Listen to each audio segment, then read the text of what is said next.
Odogwu ndị Mazi na-agbala ọkụ.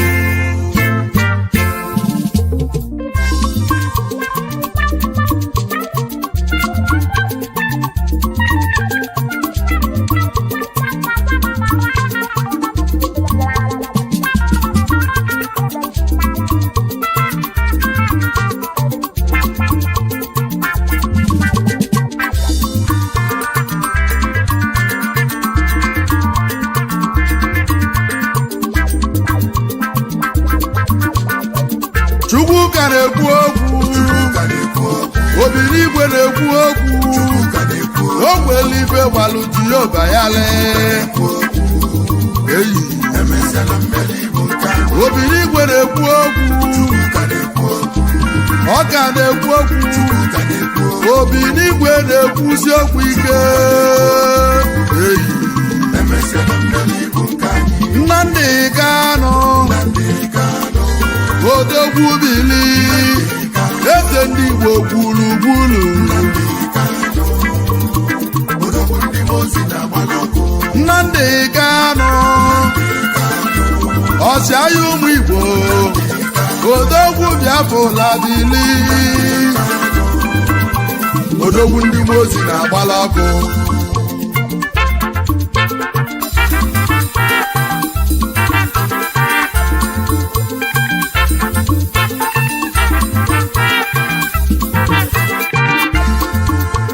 Eziokwu n'enu wesikanu n'enu ụwa n'osi na chi ya dị mma mgbe mbụ kasị na nweze enwelo nwa mana tata na nweze enwegokwa nwa mgbe mbụ kasị na Igbo enwele eze mana tata na anyị bụ Igbo anyị enweghị ezenu Nnamdi bụ ya bụ eze ndị Igbo eziokwu n'enu ụwa ebuka eziokwu n'enu ụwa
Yes, Lawman, take over, please.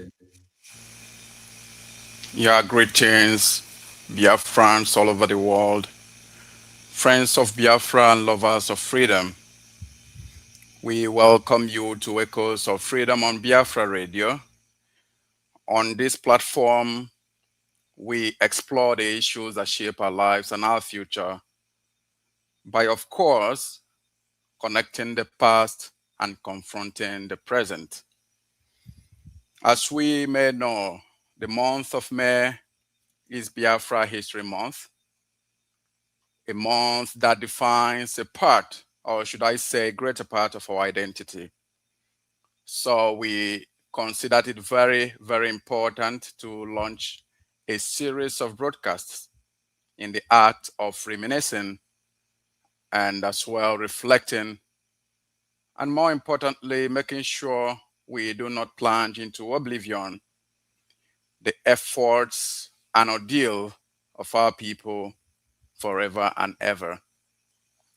Because it's very important to note that the emergence of IPOB as a movement, the indigenous people of Biafra, and its leader, of course, Mazi, have ensured that every essence and memories of our people in pursuit of freedom would linger even beyond the actualization or the restoration of Biafra. Because then we shall erect cenotaphs. Very, very important. Our leader has been saying this in honor of these brave heroes and heroines, now of blessed memory. And we must have to do that when the time comes. Once again, this is Echoes of Freedom on Biafra Radio. We are in Biafra History Month. I urge you to share this program on Facebook, and we also on our Biafra Radio app. Invite your friends and your foes, invite your kith and kins as we discuss together not only history alone or merely a war, but a people. Today we are for the people. A people who stood when the world expected them to go on their knees. We had men and women who fought hunger, bombs, betrayal, mention it, isolation, annihilation, but they still carry dignity in their hearts. So this we are going to do this afternoon or evening, depending on your time zone. And it's very important to note that I am not alone in the studio. I have Mazi, Umeh, who is at the back end. He is at the server room to ensure we conquer every bit of technical issue that may arise in the course of this program. And on the other hand, we have a guest here all the way from Southern Europe. Together, we reflect on the lives, on the actions and memories of those during the period from 1967 to 1970. I will go ahead at this point to call upon my guests to introduce themselves. Mazi, Ephraim, if you can hear me, go ahead. Your microphone is on and introduce yourself. Thank you very much, Mazi. Thank you for having me. Thank you very much. Dear friends, I greet you all. Good evening from here, from Italy. Good evening and welcome to the program.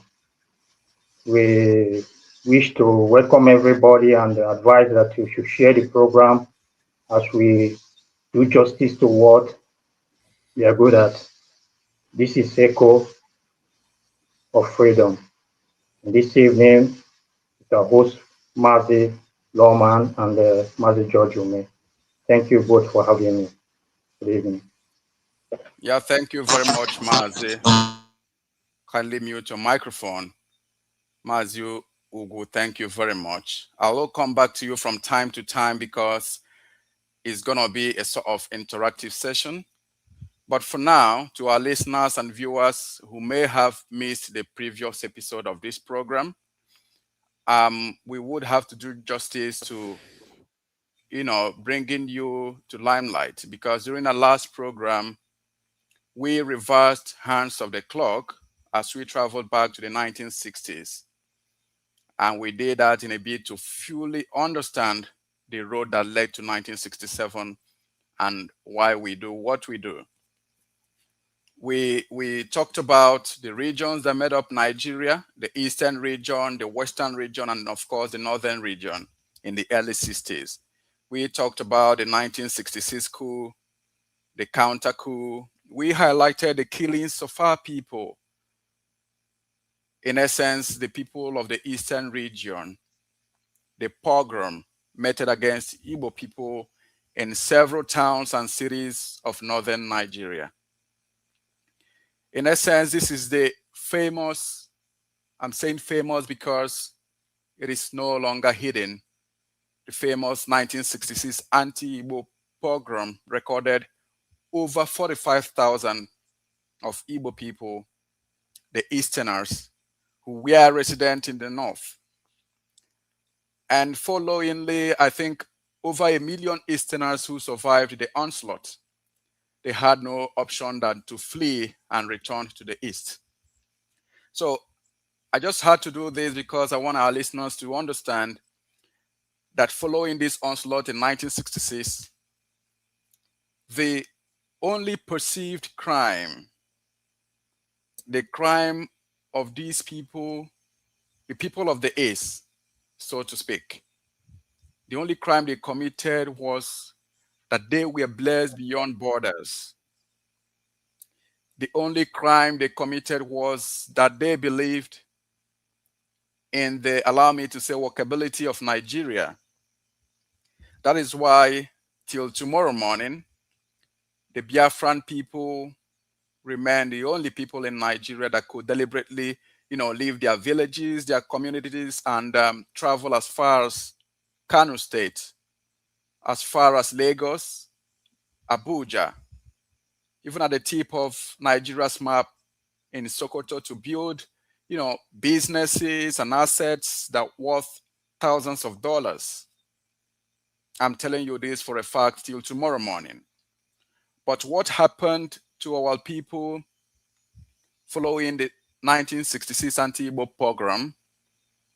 When this happened, over 1 million survivors left their treasures, their assets, immovable treasures, I must say, and returned to the east. And you know something? A popular proverb, an Igbo proverb, but I'll try to make it in a way everyone would understand. It loosely quotes that a person who is rejected by others should not reject themselves. So basically, we are rejected and pushed to the wall. You see, people fail to understand, even as simple physics teaches us, that when you throw a ball against a wall, I'm sure there will be a rebound in it. And that explains, I think, the third law of motion by Isaac Newton. So I want us to understand that we were pushed against the wall, and there was no option than to make a rebound. Our people were killed, decimated in large numbers. Thousands all over northern Nigeria in 1966, I'm telling you.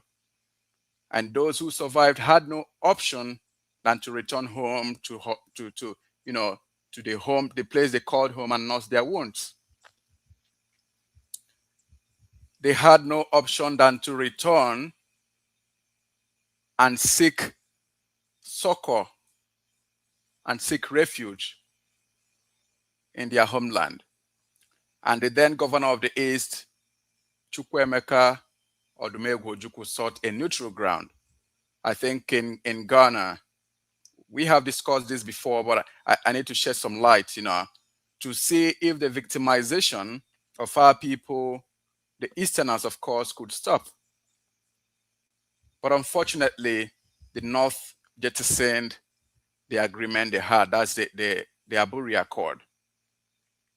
So when this happened, the only option we had was that those people who came back with wounds, with grief and agony, alongside the Council of Elders from the East, they declared sovereignty of their region in the name of Biafra. And this brings us to the essence of 30th of May 1967. Mazi, Ephraim, something happened following the declaration of Biafra come independence. When now people thought they finally had a place to call home, you know what happened? Nigeria came with military might to start war with the people of Biafra. And the first shots were fired by Nigerian forces in the territory of Biafra on the 6th of July, 1967. So, Mazi, we would make sure we bring to limelight the essence of our people following 30th of May, 1967 until 1970. That is why tonight we are on to the message that says remembering courage and sacrifice.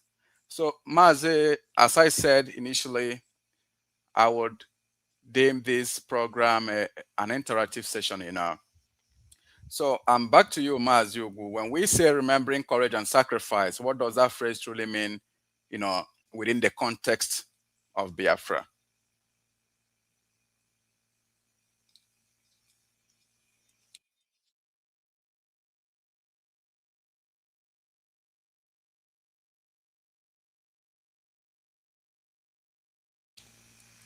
Mazi, are you still there?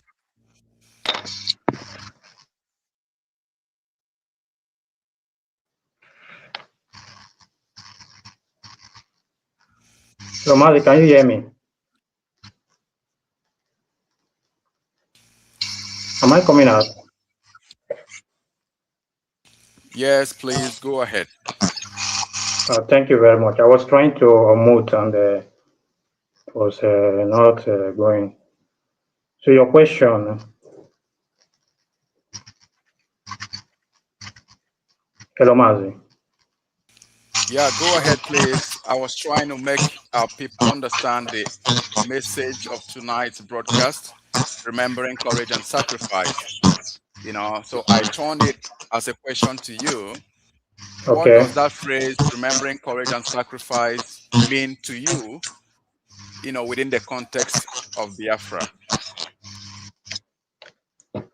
Oh, actually, remembering courage and sacrifice, it means remembering ordinary people of Biafra.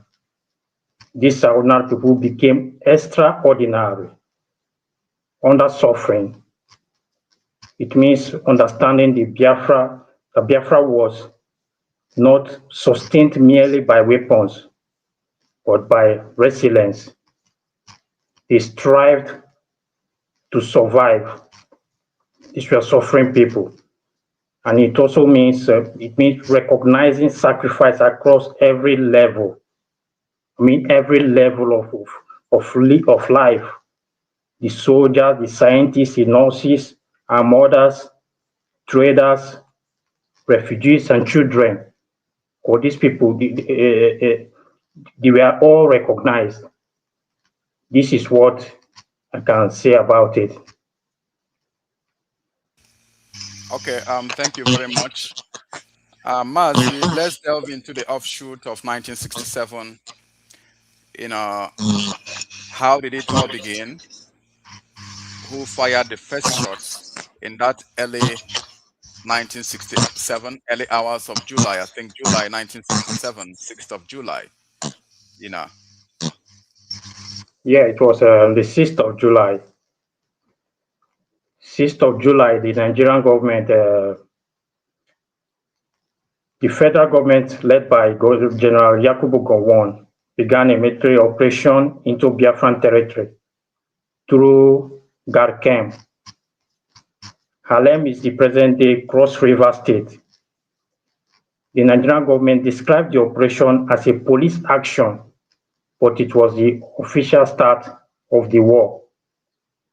So this war, it it also started, the real fight also started from further west opposite to Nsukka when they came fully, because at first they deceived people that just a police operation, and people never understood what Nigerian government was trying to do. So it was Nigerian troops that fired the first shot by launching the first major military offensive just 5 weeks after Biafra declared independence. The Biafran people had one option, and that was defense.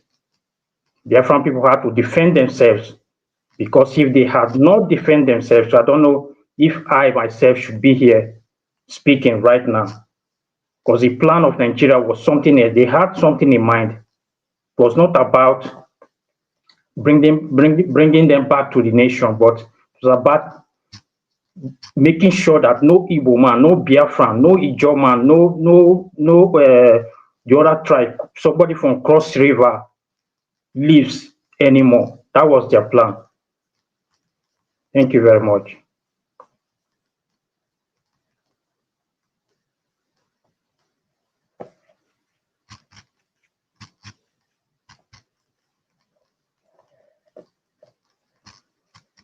Hello, Mazi Lawman. Yeah, thank you very much, Mazi, for that insight of what happened in the early hours of 1967, July 6th. Let's delve into the progressive happenings. What happened subsequently somewhere around Asaba. In essence, let's talk about Asaba massacre. Asaba massacre stands as one of the most harrowing atrocities of the Nigerian Civil War, as they may call it. But I keep saying, as far as this movement is concerned, the war was nothing civil because children and women were targeted. So when Asaba massacre came to play, federal troops of Nigeria trooped into Asaba region. And you know what they did? They had to line up unarmed civilians, unarmed Biafrans in Asaba, and they were forced to pledge to, one Nigeria loyalty and all that. And, at the brink of Nigeria's collapse, so to speak, because literally Nigeria had collapsed pre-1967, So those people at the Midwest region, where they classified Asaba, politically, as they say, a geopolitical zone. So they had to, most of them had to toe the line of being loyalists so that they could be safe, because believing they were safe, when the Nigerian troops entered Asaba in 1967 October, hundreds of civilians, women, children, they had to join a parade to welcome soldiers at that point. So it was sort of, show of peace. But you know what happened? These people who were lined up, they were met with a force, a brutal force. Soldiers separated the men from the boys and executed them in mass. So Mazi, Asaba massacre is something that, even as we remembered our people who fought during the war, a large number of people, a handful of people worldwide don't even know what Asaba massacre, what happened then and how it happened. But we will shed more light now and perhaps in our next episode. But as a question, why is remembering tragedies like Asaba massacre very important? Because our people tend to, put that away, maybe ignorantly, So what do you think, or I should say, why do you think tragedies like this is important to be brought to limelight? Thank you very much, Mazi. The Asaba massacre is something that is very, very horrible. It's part of our history. It's part of our history. So if we are remembering Asaba massacre, it's just to preserve historical truth. It's part of us. We have to preserve it because this is what happened to us, and we have to tell it. It's our history. Then we still need to honor these victims because these victims of Asaba massacre has to be honored. You can't just bury it under the carpet and just say, let's forget about it. That is why we have 30th of May, which our leader, Onyendu Mazi Nnamdi Kanu, declared. And since then, we've been observing it, whether the Nigerian state or whoever likes it or not. 30th of May is all about Biafrans. It's all about Asaba massacre, because we have to remember them. Then remembering them, we have to just, and also to prevent future atrocities. In Igbo language, we say, Ozoemena. It shouldn't happen again. To prevent future atrocities. These are the reasons why we remember them, why we remember Asaba massacre, because this is part of our history. So remembering Asaba massacre is also to prevent future atrocities. That something like this should never happen again. Ozoemena. And if we should keep quiet, not remembering it, because they say silence can deepen wounds. When you're silent, you have bruises in your heart is boiling, and you can't be silent. Because the Asaba massacre has to be remembered. That's why they started of May. This is why we have 30th of May. Thank you very much. All right, thank you very much, Mazi, for throwing more light on that, for shedding light on that. May we move to one of the combats, one of the famous combats during the Biafra War, and it's no other than the Abagana ambush. Abagana ambush happened in 1968, March 31, and of course, it remains one of the most significant victories during that time. You know what happened? I will try to, summarily narrate what happened. There were a sort of convoy, a massive Nigerian convoy that entered the town Abagana in the present-day Anambra State. So Biafran forces, gallant men, laid an ambush, waited for the vehicle, for the convoy to, enter a vulnerable position. And Biafra forces launched a sort of surprising attack on them. So the operation had fuel tankers and they created inferno.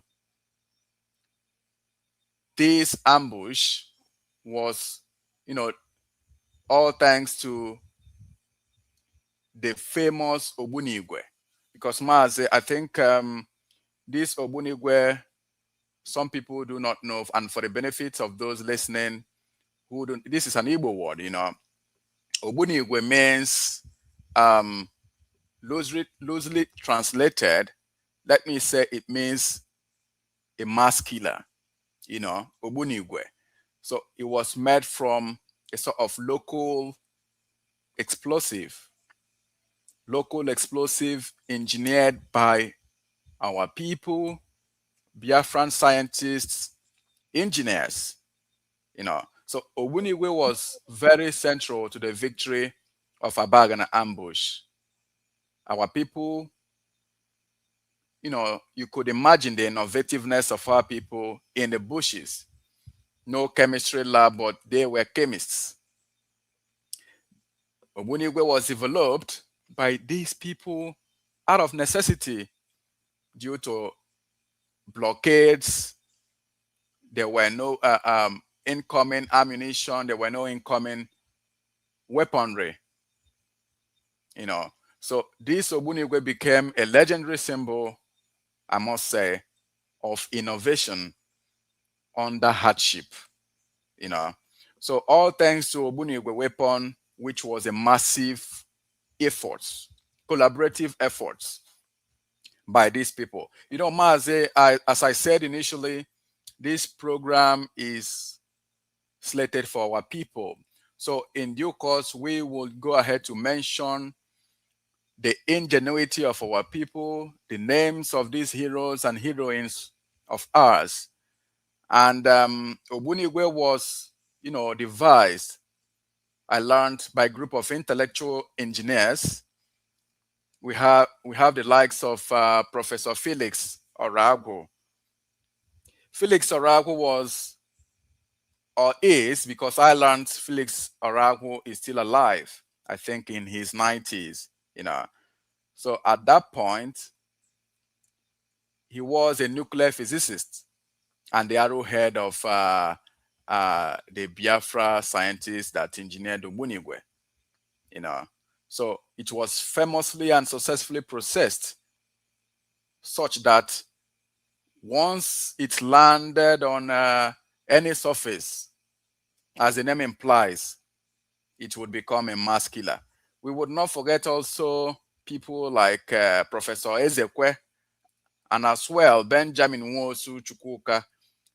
You know, this are a handful of people, and Flora Nwapa as well, who were at the helm to ensure that the extreme blockade or hardship of getting weaponries from abroad wasn't the causative factor of our people dying or losing Biafra untimely, you know, Mazi.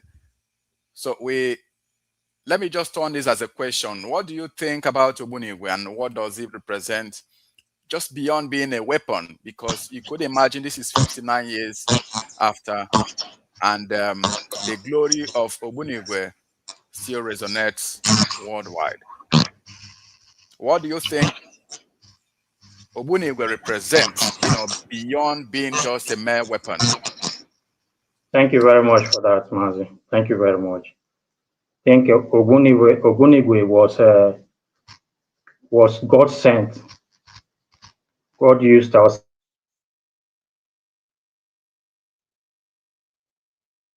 through him. And Ogbunigwe is something that it represented survival through innovation. Through innovation, we have to survive. We survived. It shows that necessity can force technology, creativity. It became psychological warfare. This is what made us. It made us to go into research, and we had to come out with something just on our own. He told the world that Biafra would resist despite isolation. This is what isolation made us to get, because we are so isolated, and it pushed us to come out with something great. You know, I'm still reading a book of Frederick Forsyth. In that book, one of the major, this Major William, said he has never seen in modern history a war fought between armies of such disparity in strength and firepower as the Nigerian Biafra conflict. There was a great disparity because in Nigerian forces, they had everything. They had every ammunition, support from outsiders, and they had alliance with nations. The British, the Italians, because they played a major role, not just the British, the Italians also played a major role to this. So the Nigerian side had they had the stronger side. There was disparity, and this disparity led to the creation of Ogbunigwe, which they were surprised. The world marveled of what we did with Ogbunigwe. So we are grateful that somebody like Professor Felix Orago and even Kone Ejike, Ogumneme, they were there. So they did something that the world never expected, that we could come up with something great like this. Because Ogbonigwe itself is made in Biafra bomb. That's what it is. Yeah, Thank you. Mazi, you have said it all. It was made in Biafra, locally engineered by our people. So Mazi, very important. We had to build an array of combative events that happened during that time, and of course, men and women behind this very combat. Now, let's go towards, bringing to limelight what happened in Onitsha, the battle for Onitsha. I believe it was, as said, by Alex Madiebo, as one of the pivotal commercial hub. Onitsha, the West African, it was said, I think, what is the name again? Onitsha Main Market, yeah. The biggest, the largest commercial market in West Africa. So when the invasion of Onitsha began, just months after 1967 in October, the same October, it failed because our people thought that the fall of Onitsha, if it eventually happens, we are going to lose the essence of our people, the commerce. And it was thought losing Onitsha would bring, an untimely starvation. It was pivotal during the Biafra War. And on the left flank, we had the Niger Bridge, which was also very important for controlling, moving in and going out of whatever between the east and the west as well. So the prolonged battles for the city of Onitsha, it caused destruction, because we deemed it very important to have it. And on the other side, the Nigerian troops thought destroying Onitsha or taking over Onitsha would mark the fall of Biafra as soon as possible. So what do you think, Mazi, and why was the battle for Onitsha psychologically important for our people, or maybe for Nigerian troops as well? Thank you very much, Mazi. The Onitsha is let me say it's part of the heart of Biafra, because we couldn't afford to lose it. It symbolized control of the east-west gateway. So that's what is symbolized. The east-west gateway to getting to the east through the west that's the gateway to both sides. So we couldn't lose Onitsha. We have to fight very well to keep Onitsha. So losing it weakened morale, and holding it gave symbolic hope to Biafrans. Because once we lost it, it will make people to just feel like there's nothing to do anymore. We have lost everything. But holding Onitsha, it gave people a hope. It gave people hope that what we are fighting for, we are still at it. We are strong, fighting for our cause. So Onitsha was a target also for the Nigerian government, because they were targeting Onitsha, and we had to fight very hard, very strongly to hold on to Onitsha. So Onitsha was a place that, when they destroyed the bridge for them not to get into Biafra, they thought the Biafran people never knew what they were doing. Because Onitsha, as a gateway to the west and east, it holds a very symbolic. Thank you very much. Okay, all right, Mazi. We will embark on a short break. When we come back, I'd want you to briefly shed light on what happened when the Biafran forces had to defend the troops from Nigeria when they entered, in the hinterlands of Biafra.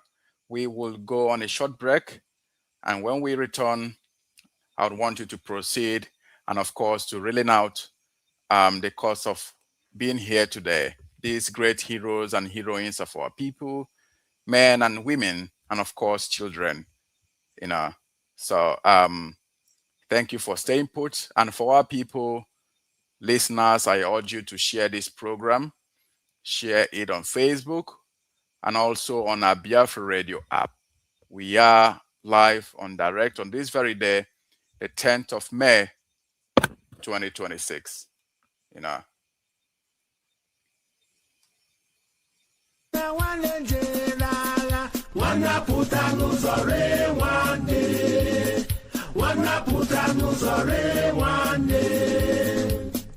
Gini kan genyunu umu Biafra. Gini kam genyunu onye wanyi nyanya mamiye zuroke. Kani mere ndiro dina magi chuku jide ha zogbo ha ona. Kani mere ndiro dina magi chuku jide ha zogbo ha ona. Ae muna wanenjera abireko ifajuna rerani. Ae muna wanenjera wanaputa nuzore wane. Wanaputa nuzore wane. Gini kan genyunu umu Biafra. Gini kam genyunu onye wanyi nyanya mamiye zuroke. Kanyi mere ndiro dina magi chuku jide ha zogbo ha ona. Kanyi mere ndiro dina magi chuku jide ha zogbo ha ona. Umokoribe mu jikerebe nuna yemeye.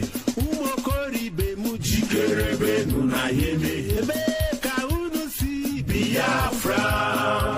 Beka unu neje Biafra ya marapo. Biafra gane bozo kabiri. Biafra gadendo.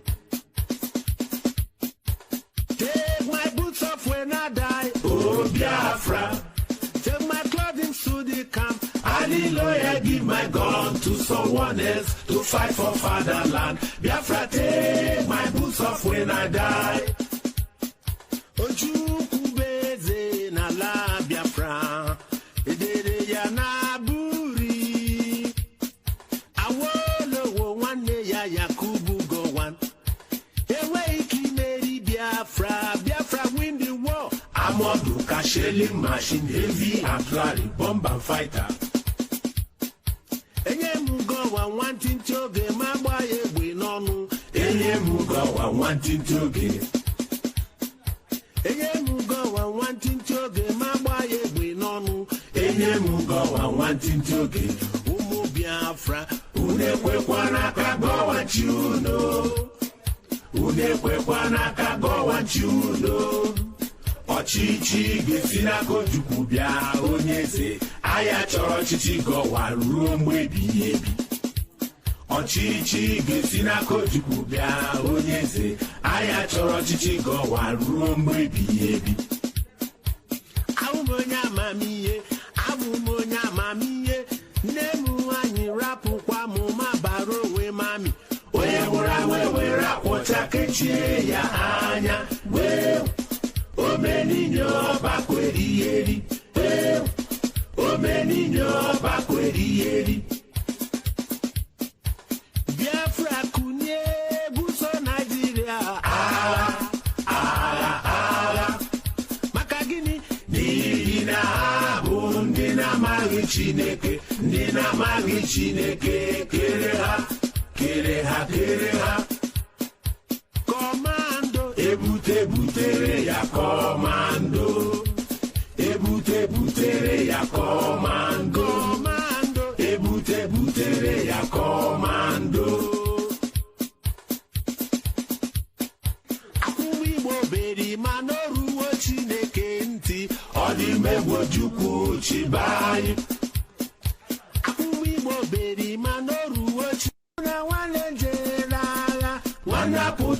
n'ụzọ nwanne. Wanapụta n'ụzọ nwanne.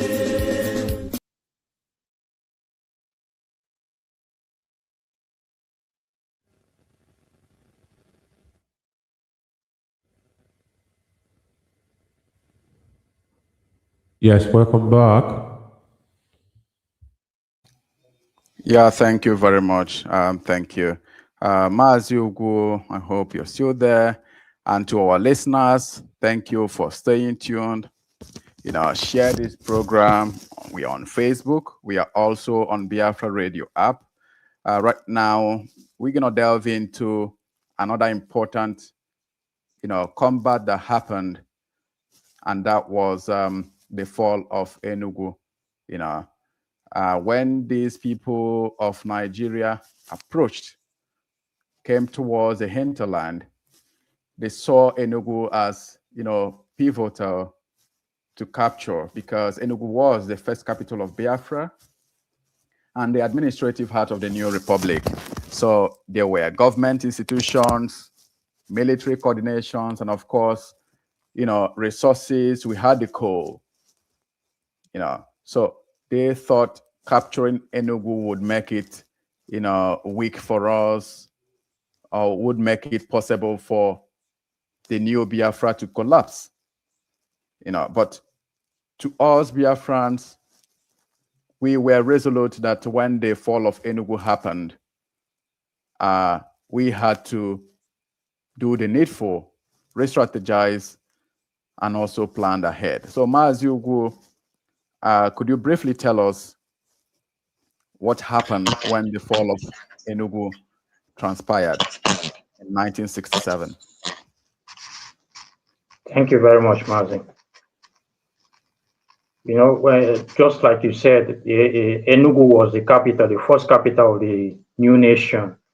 And once your capital is captured, you would think all hope is gone. In war, your opponent will definitely be targeting your capital. So when Nigeria Federal Troops captured Enugu in October 1967, it dealt a major psychological blow to Biafra. Biafra was a kind of psychologically was down. It gave a big blow to Biafra. In the sense that even many outside observers believed the war would end quickly afterwards, but it didn't, because we are very, very resolute. This Biafran spirit was still in us, even after the collapse of its capital. So, however, the Biafran leadership and military forces regrouped, and they relocated operation deeper into Biafran territory. They had to regroup, re-strategize, and move ahead. This is the Biafra spirit. They did everything they could to make sure that they keep on going. The story of Biafra, as it was told to me, that two people will be using one ammunition. This is the spirit. Like I said before, there was disparity between the two nations. That the other side, they have never seen a kind of war in a such that this kind of disparity, and that's why they were able to capture Enugu, the capital. They got Enugu, and they thought it was going to end like that. But the Biafran leadership, the military forces regrouped and relocated operation deeper into Biafran territory. Rather than collapsing immediately, Biafra adapted and continued resisting. They continued resisting because this Biafran spirit was still in them. These young men, they were recruited, they were ready to defend the fatherland. They were ready to defend their land because they want to live. And that was the Biafran spirit, because he gave a blow to us. Thank you very much. Yeah, Mazi, thank you very much. In other words, when Enugu fell just after Biafra's independence, it never made the Biafran people to retreat. Rather, they waxed strong and strong and stronger than before. So, Mazi, let's delve in quickly to its likelihood, the fall of Port Harcourt. You know, Port Harcourt, when Iguacha fell in May 1968. Before then, Iguacha was, you know, a sort of, we had the oil facilities there. So the federal forces of Nigeria, they thought that getting control of these critical oil facilities would also, you know, make or weaken the tenacity of the Biafran people. You know, so what happened after Port Harcourt fell, Iguacha in essence?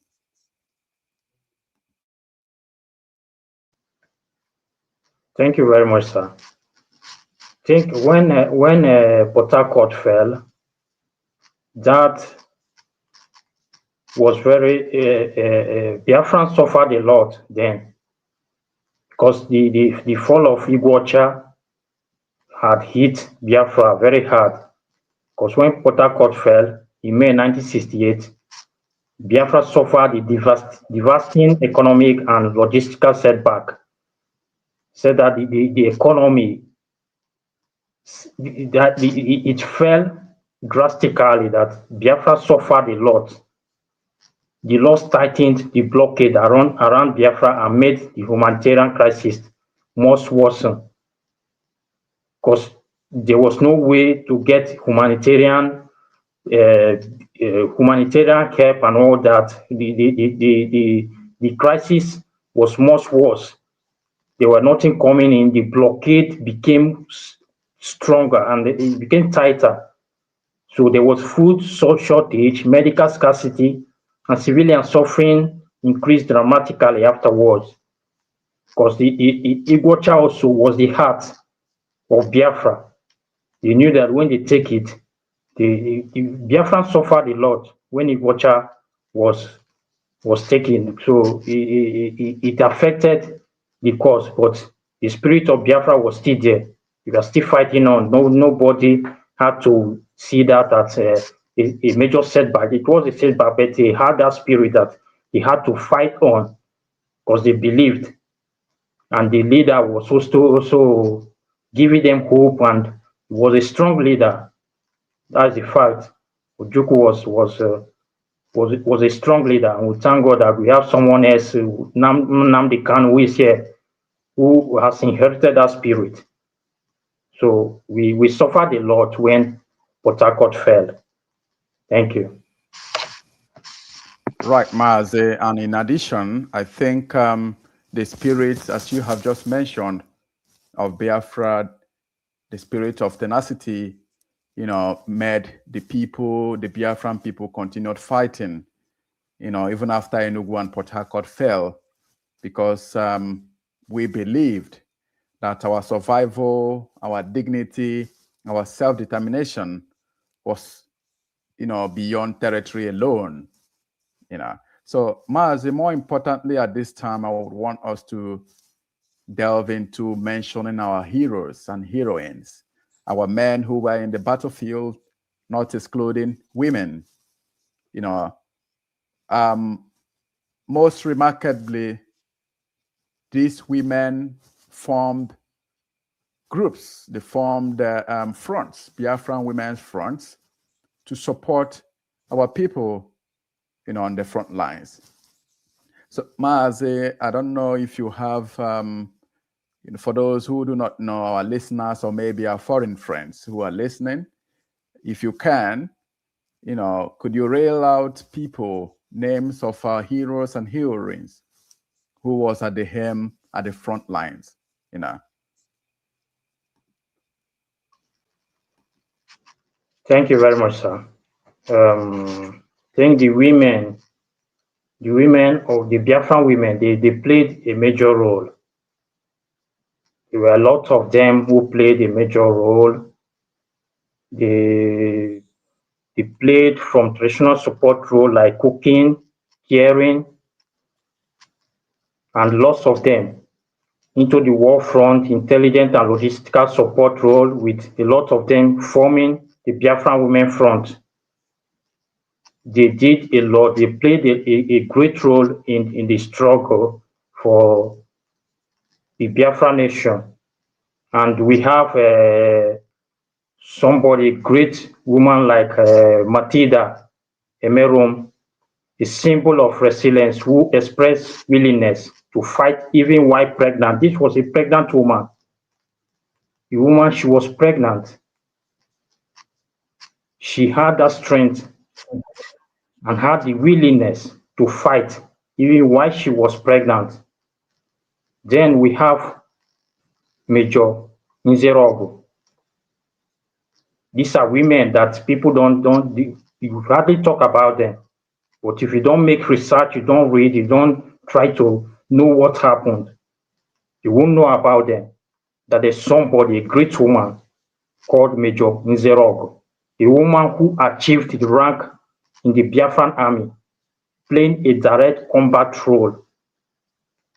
This was a Biafran woman at the forefront. She was fighting. Then we had somebody else who is called Miss Ikoronsia, a soldier who gave her life in the battlefield, though she fell in the battlefield, but she gave everything. She's a woman. So we still have other people, the likes of Miss Umuahia, a member of the Research and Production Unit, assisting in technical weapon development. These are the people, the women that fought.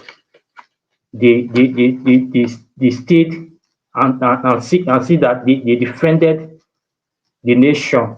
We also have Flora Nwapa, famous author who served on the Biafran Leadership Council and organized logistics.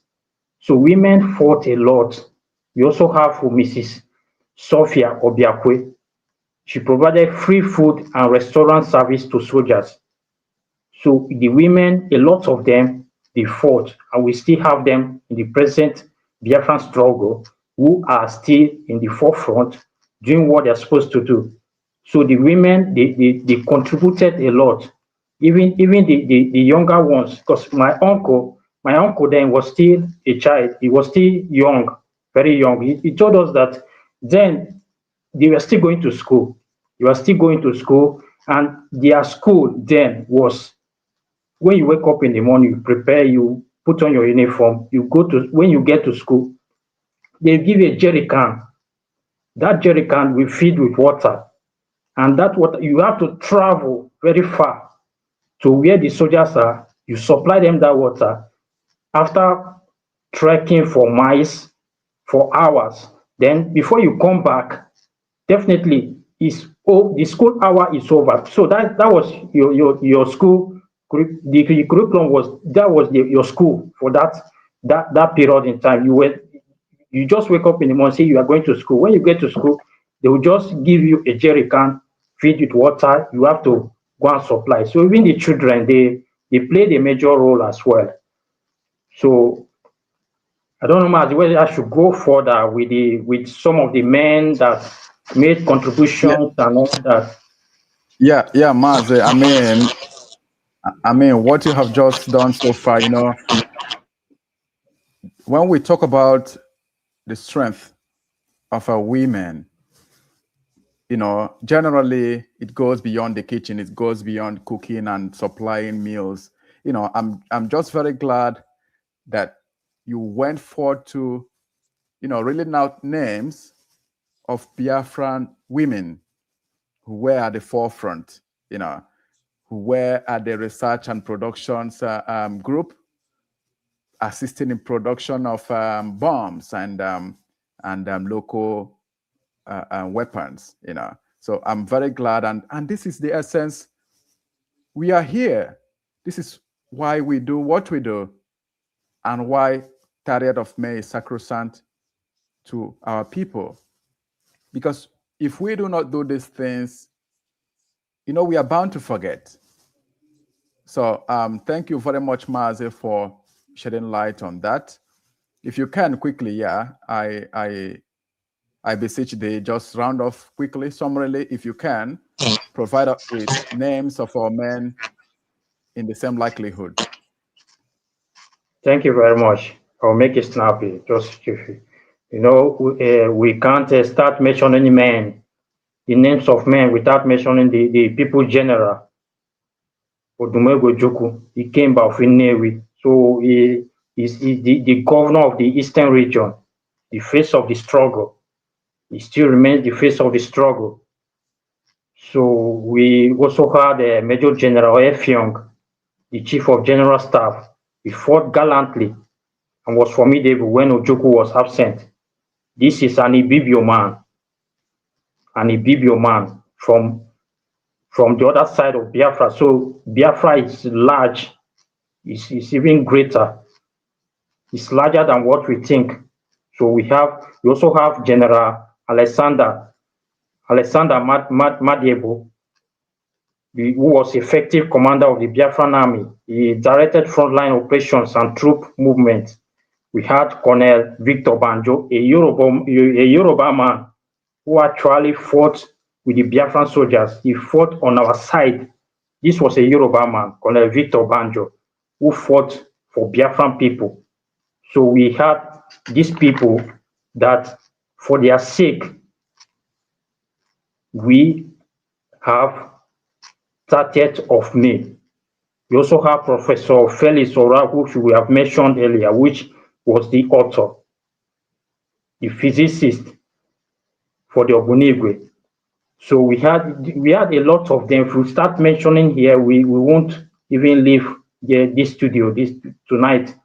We have a lot of men who sacrificed, and for their dream, for their sacrifice, we will always remember them. This is why we have 30th of May, because there's no nation that doesn't have a day they celebrate their heroes.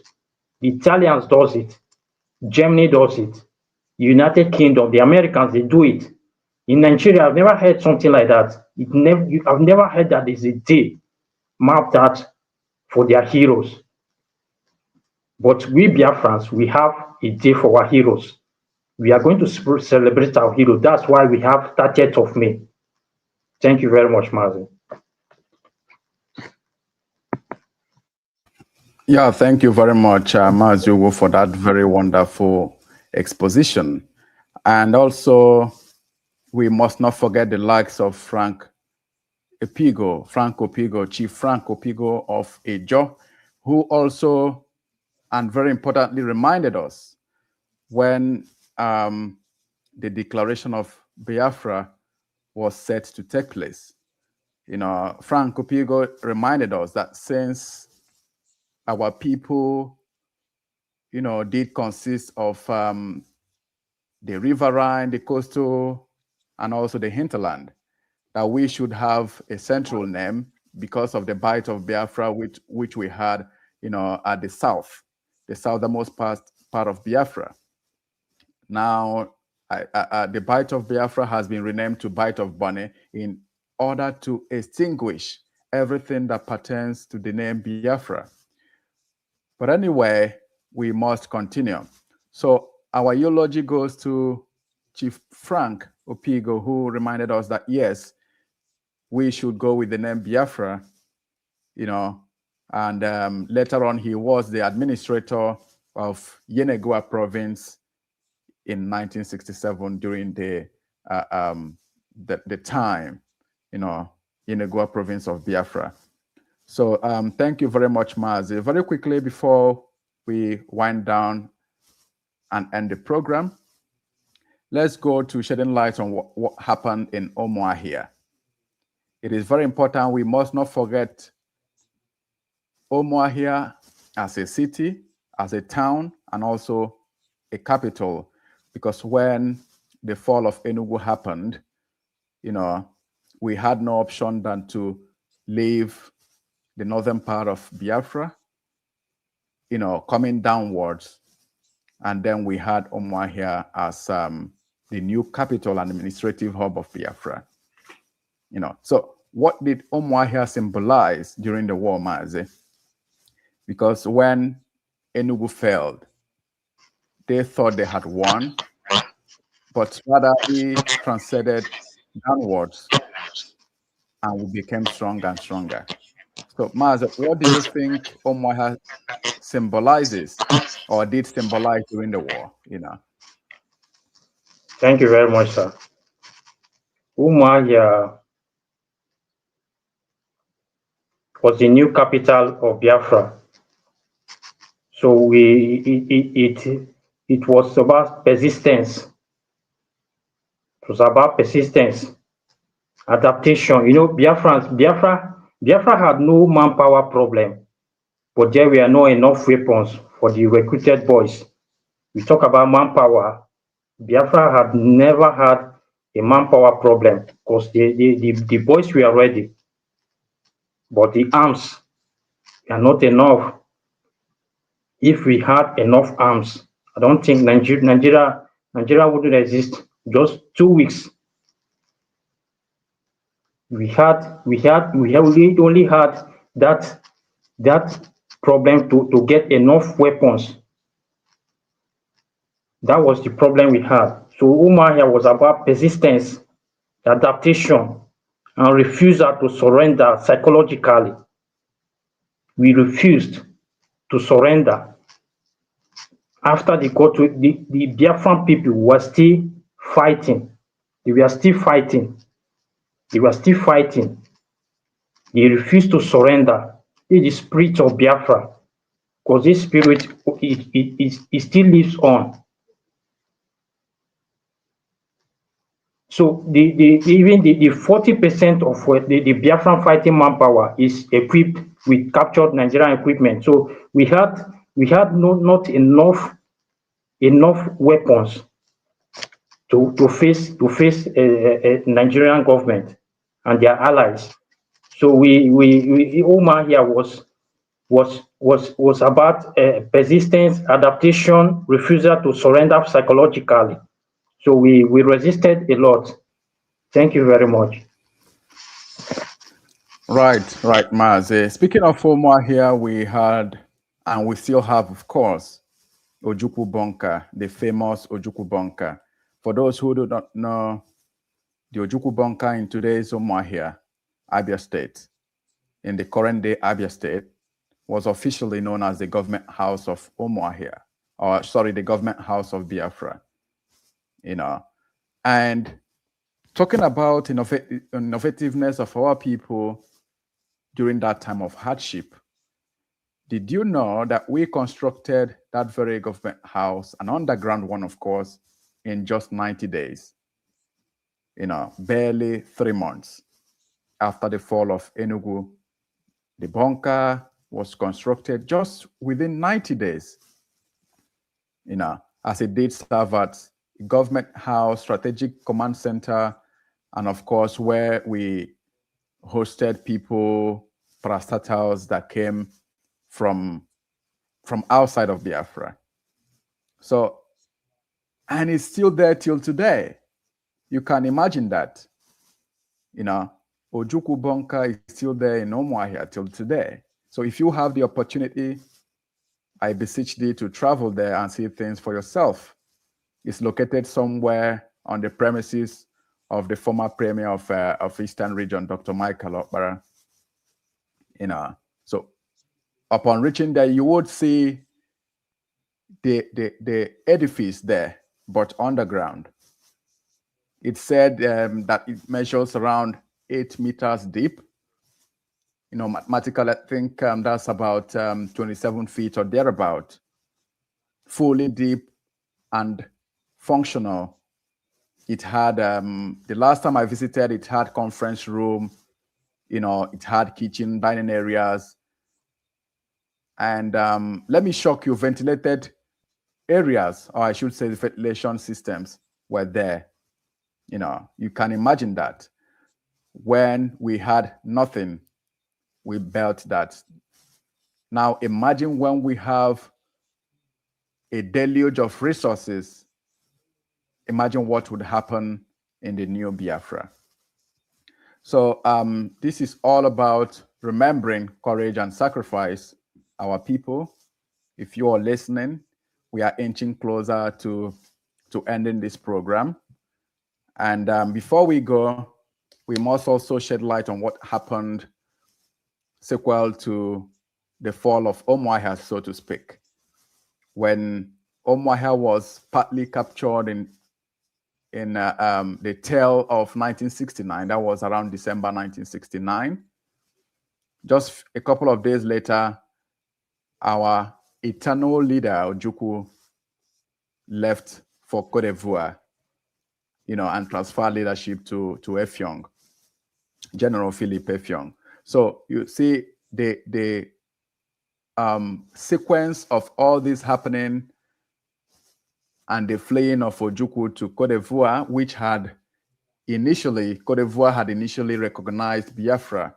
Mazi, in time to come, in the next episode, we are going to reel out countries, our foreign friends and supporters, who did well, who showed us empathy during the hard times, because very important in a bid to remembering, our heroes and heroines, we must also extend our tentacles to bring in the honor, the respect of these people beyond borders, what they did to us or what empathy they showed us. So our listeners all over, I thank you for staying put, for tuning in upon this time. So if you are just joining us, or maybe you did come across our program, this is Echoes of Freedom program on Biafra Radio. And we are streaming on Facebook and on our app, Biafra Radio. So Mazi, on your own end, do you have any closing remark for us as we bring this program to a close for today?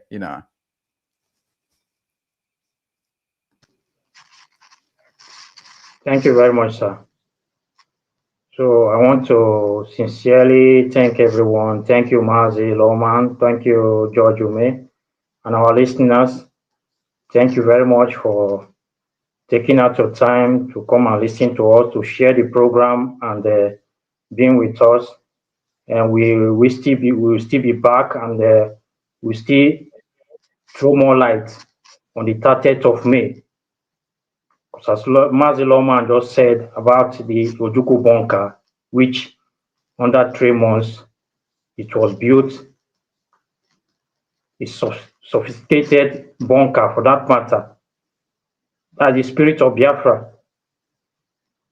The spirit is always there. They were so strong. So we will still be back in the next weeks to still do justice to this program, the roadmap to 30th of May, because these are our heroes. They deserve to be remembered. These heroes and heroines, they deserve to be remembered.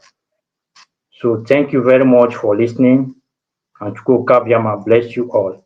Thank you.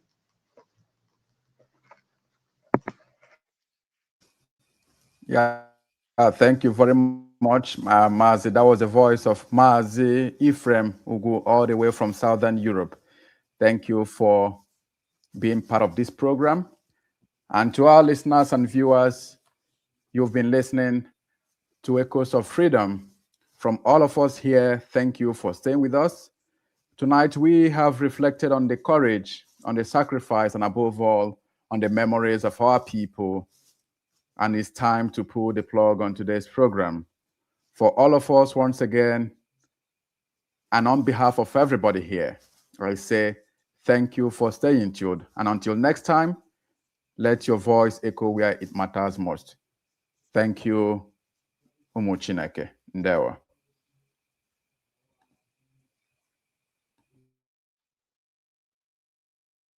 They don't know the is outside. In 2 minutes, this nonsense will stop. Who is the idiot? Who is the bagger? That will speak when I'm talking. Who is the fool? Who is the idiot? I ask. That I give an order in the east, and any idiot will counter it. Who is the bastard? I'm asking you. Nobody can. Sir, are you? I'm not the canon. No. Who is the idiot? They don't know the is outside. In 2 minutes, this nonsense will stop. Who is the idiot? Who is the bagger? That will speak when I'm talking. Who is the fool? is the idiot? I ask. That I give an order in the east and in